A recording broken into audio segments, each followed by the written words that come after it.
Star Power, and I'm astrologer Jenny Lynch, and with me today I have astrologer Mitch Lewis. Hi, Jenny. Hi, Mitchell.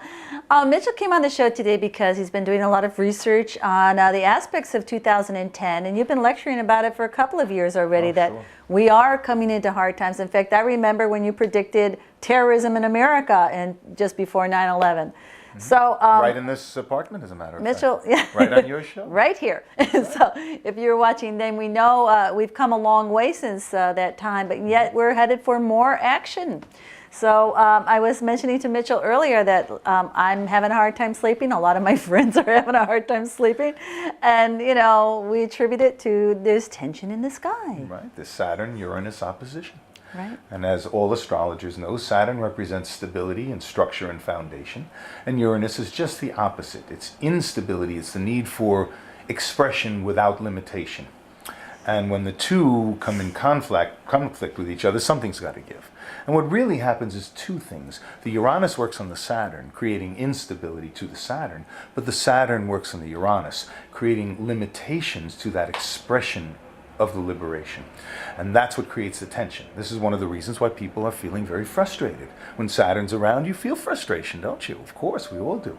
When it's hitting Uranus in the sky in mundane astrology, every time that happens, we have a reversal of power and a strong desire to redistribute the goodies. The last time this hit was 1965 to 1967, and that was when Johnson created the so-called entitlement programs, of which Obama has just completed with healthcare. What that really is the last entitlement program that America's probably ever going to see. And it's interesting that it took that long until the next Saturn-Uranus opposition for it to occur, because that's how powerful, how difficult it is for us to change as a collective, as we know as individuals. Okay, I may be a little politically naive, but what is an entitlement program? Oh, well, the first entitlement programs were Social Security. Oh, okay. Unemployment benefits, Okay, things like that. things to help the people Disability, then, yeah. right. Then in the 60s, the late 60s, Johnson came in, and against the nature of who he was, apparently, the aspect was more powerful than the man. He created these entitlements, so-called entitlement programs, again, that included, you know, the welfare state that we lived under in the 60s and 70s and 80s and whatnot. And all of the entitlements, Medicare and Medicaid, oh, they screamed in the streets that was socialism. They were going to burn Washington down when that happened too. Just like they're doing now. They I was did it too in the young to 30s realize too. these They things. did it in the 30s too. We were both too young then.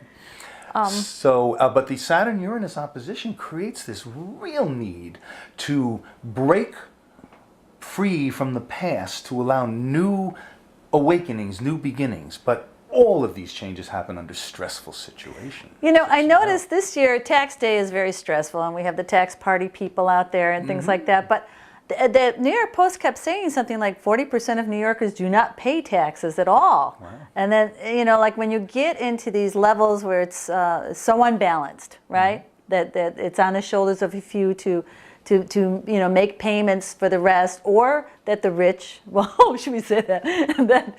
that the wealthy, you know, actually have you know, a less percentage of taxes to pay in comparison. Isn't that correct? Yeah, well, I mean, I think the whole system, well, I don't think that capitalism, the way that we're practicing it right now, is a success, because it's killing humanity.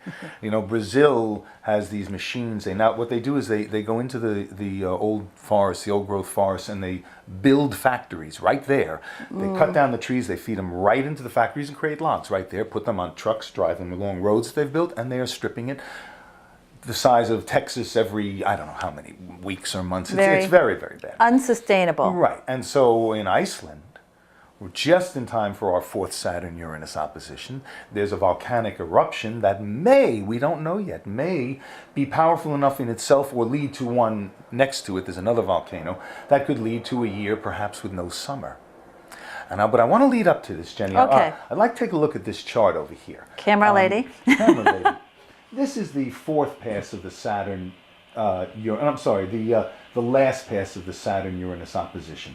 This occurs at 0 degrees cardinal. Saturn is at 0 degrees Libra, and Uranus is at 0 degrees Aries. And you'll notice that Jupiter is right there at 3 degrees Aries. And if you move over here, you see Pluto is also in cardinal in Capricorn at 3 degrees.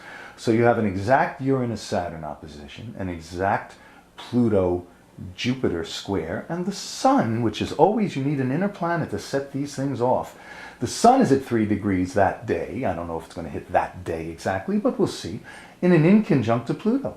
The trine to Jupiter is a less effective aspect than all of these others, so I don't know if it's going to be supportive enough to prevent something. But we're leading up to a stock market crash, the third. On the first pass of Saturn-Uranus, the stock market crashed about a week or 2 weeks before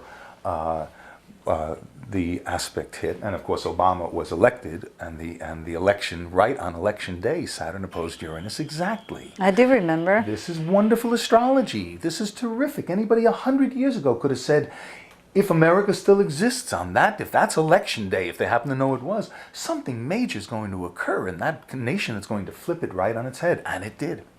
So the first stock market crash happened on the first pass of the Saturn-Uranus opposition, and it was exactly at 28 degrees, right on top of the New York Stock Exchange's Mars, ruler of its 10th house of career.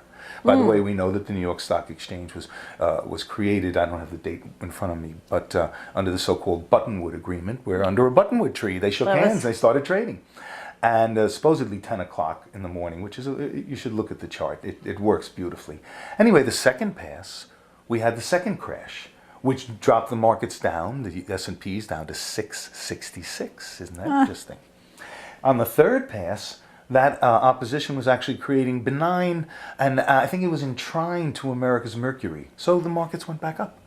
See, reversals. Either way, the Saturn-Uranus will create a reversal. We weren't going down to zero. Turned around, went right back way up. Up, right? way up. Now what's happening with the Goldman Sachs scandal, with, unemployment continuing where it is, the commercial debt due of $1 trillion in July. There's so many things, so many issues.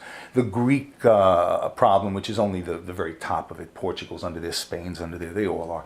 It's all interconnected. They wanted globalization, so they got it. Now when one falls, all the dominoes fall. So, but this is what I wanted to come to. This other chart we're going to take a look at is that last Saturn-Uranus opposition and how it plays out against America.